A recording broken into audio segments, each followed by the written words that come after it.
Nelabai patinka man, kaip šiandien atrodo mano plaukai, tai pabandykime pataisyti situaciją ir pasidaryti kažką panašaus į šį sleekbacką. Got2b kaip tik turi tam priemonių. Tai yra mano pati mėgstamiausia plaukų želė, iš tiesų ją naudoju ir savo antakių plaukeliams sušukuoti, nes labai gerai užfiksuoja plauką. Šiandien norėčiau išmėginti kažką naujo ir šios dvi priemonės yra būtent tai. Pirma, persiskirkim plaukus. Atsiskirsiu maždaug tą dalį, kurią planuosiu susirišti, o likusius plaukus surišiu, kad nesimakaluotų man čia. Tai susišukuojam plaukus į kažkokią tai mus tenkinančią maždaug poziciją. Pasiemam Got2b vašką ir pradedam tepti.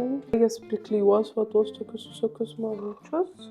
Tuomet ant viršaus varome štai šį stipriai fiksuojantį plaukų laką. Plaukų lakas suteiks tokio ir blizgesio plaukui ir labai gerai užfiksuos.